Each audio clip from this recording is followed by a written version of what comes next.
El conflicto de los siglos. El conflicto de los siglos, capítulo 19, una profecía que alumbra.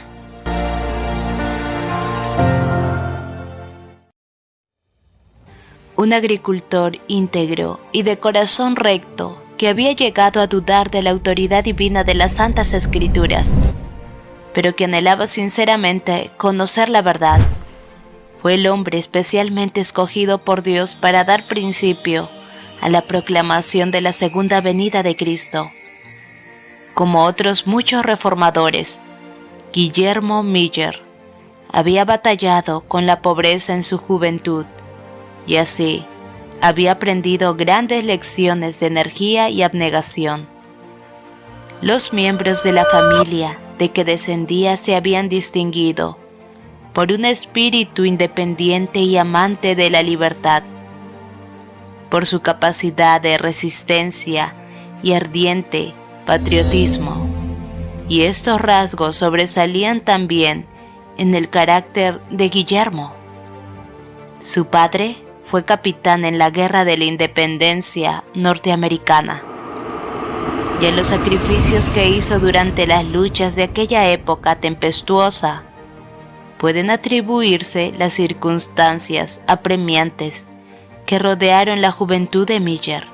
Poseía una robusta constitución y ya desde su niñez dio pruebas de una inteligencia poco común que se fue acentuando con la edad.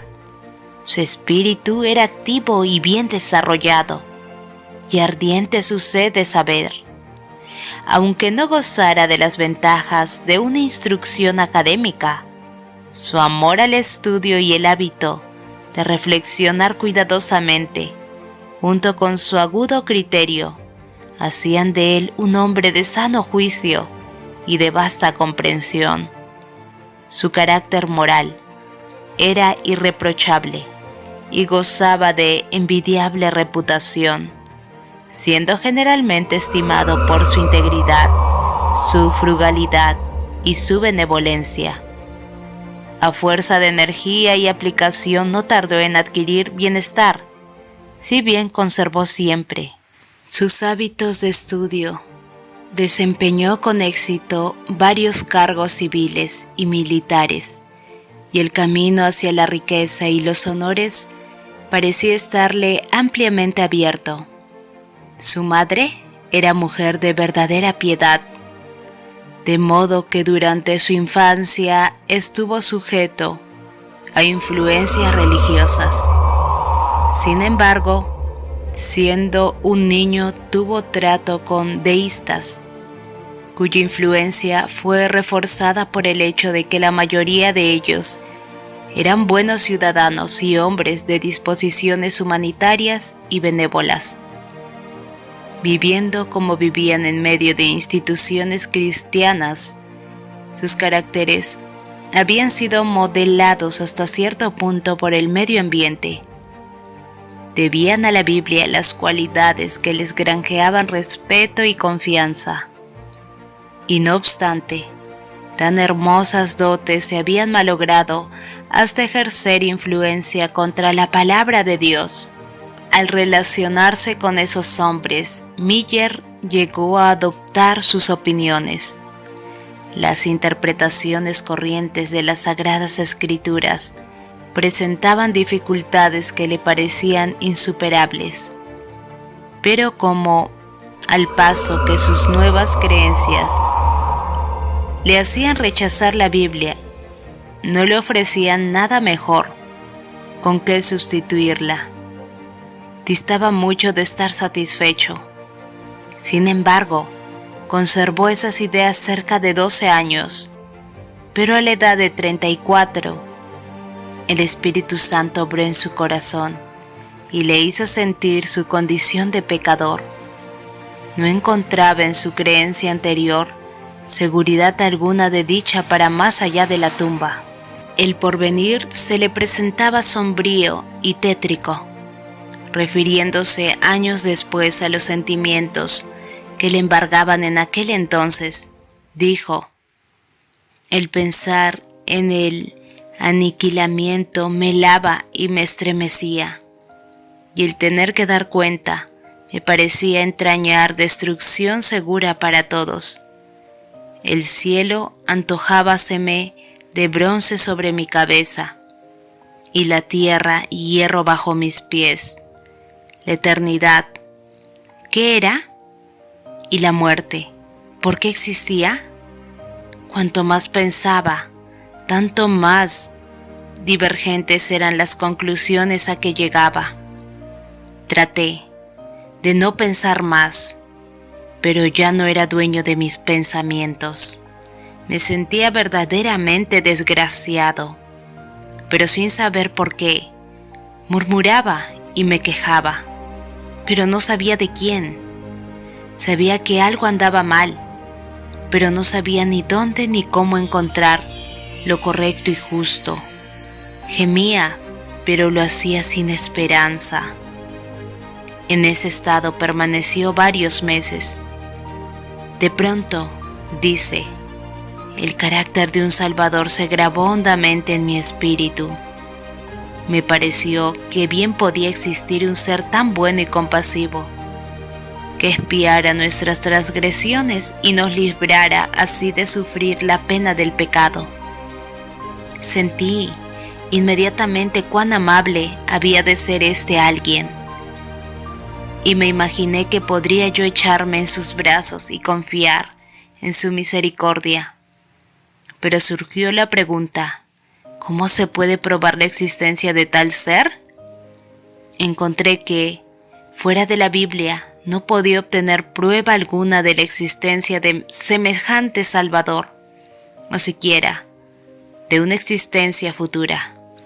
Discerní que la Biblia presentaba precisamente un Salvador como el que yo necesitaba, pero no veía cómo un libro no inspirado pudiera desarrollar principios tan perfectamente adaptados a las necesidades de un mundo caído.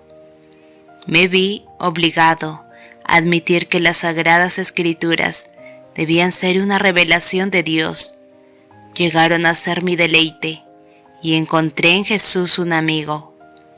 El Salvador vino a ser para mí el más señalado entre 10,000, y las Escrituras, que antes eran obscuras y contradictorias, se volvieron entonces antorcha a mis pies y luz a mi senda. Mi espíritu obtuvo calma y satisfacción. Encontré que el Señor Dios era una roca en medio del océano de la vida. La Biblia llegó a ser entonces mi principal objeto de estudio, y puedo decir en verdad que la escudriñaba con gran deleite. Encontré que no se me había dicho nunca ni la mitad de lo que contenía. Me admiraba de que no hubiese visto antes su belleza y magnificencia, y de que hubiese podido rechazarla. En ella encontré revelado todo lo que mi corazón podía desear, y un remedio para toda enfermedad del alma. Perdí enteramente el gusto por otra lectura, y me apliqué de corazón a adquirir sabiduría de Dios.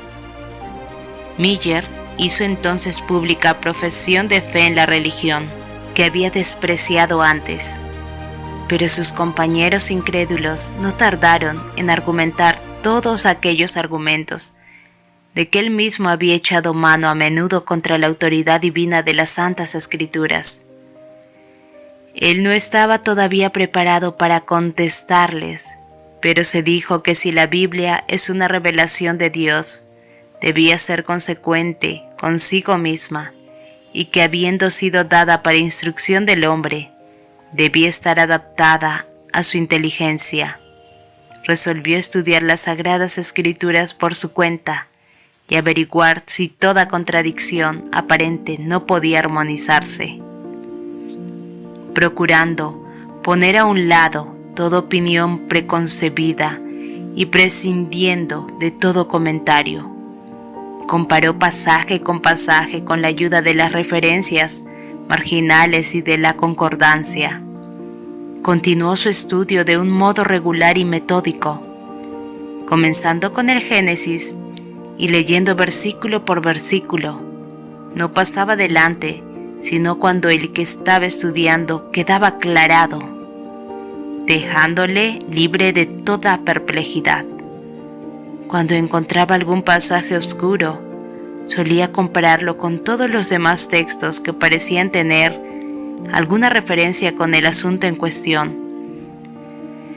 Atribuía a cada palabra el sentido que le correspondía en el tema de que trataba el texto, y si la idea que de él se formaba armonizaba con cada pasaje colateral, la dificultad desaparecía. Así, cada vez que daba con un pasaje difícil de comprender, encontraba la explicación en alguna otra parte de las Santas Escrituras. A medida que estudiaba y oraba fervorosamente para que Dios le alumbrara, lo que antes le había parecido oscuro se le aclaraba.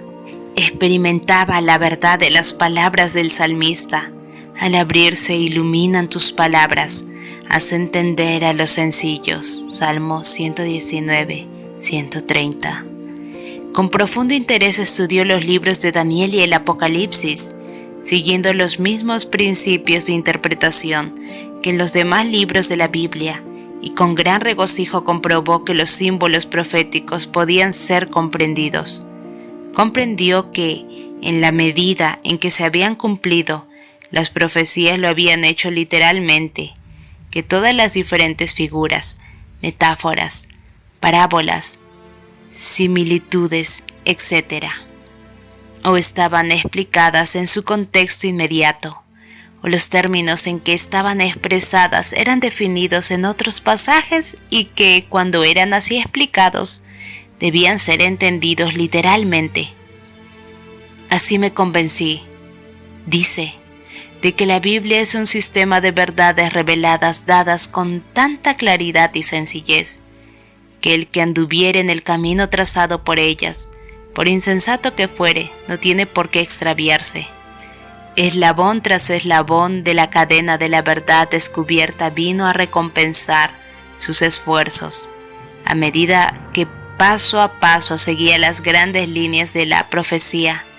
Ángeles del cielo dirigían sus pensamientos y manifestaban las escrituras a su inteligencia, tomando por criterio el modo en que las profecías se habían cumplido en lo pasado, para considerar el modo en que se cumplirían las que quedaban aún por cumplirse.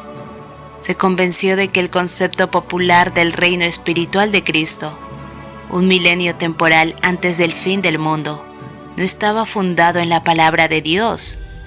Esa doctrina que indicaba 1000 años de justicia y de paz antes de la venida personal del Señor, difería para un futuro muy lejano los terrores del día de Dios, pero, por placentera que ella sea, es contraria a las enseñanzas de Cristo y de sus apóstoles, quienes declaran que el trigo y la cizaña crecerán juntos hasta la siega, al fin del mundo, que los malos hombres y los engañadores irán de mal en peor, que en los últimos días vendrán tiempos difíciles y que el reino de las tinieblas subsistirá hasta el advenimiento del Señor y será consumido por el espíritu de su boca y destruido con el resplandor de su venida. La doctrina de la conversión del mundo y del reino espiritual de Cristo no era sostenida por la Iglesia Apostólica, no fue generalmente aceptada por los cristianos hasta casi a principios del siglo XVIII. Como todos los demás errores, este también produjo malos resultados. Enseñó a los hombres a posponer para un remoto porvenir la venida del Señor y les impidió que dieran importancia a las señales de su cercana llegada. Infundía un sentimiento de confianza y seguridad mal fundado y condujo a muchos a descuidar la preparación necesaria para ir al encuentro de su Señor.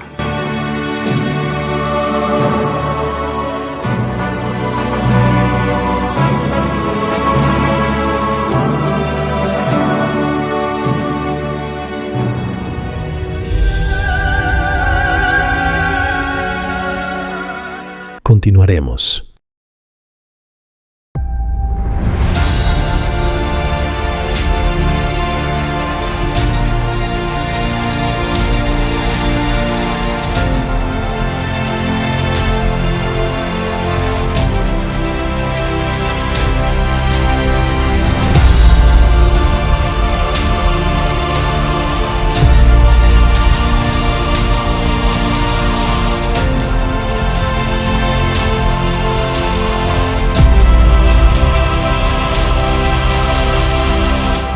El conflicto de los siglos.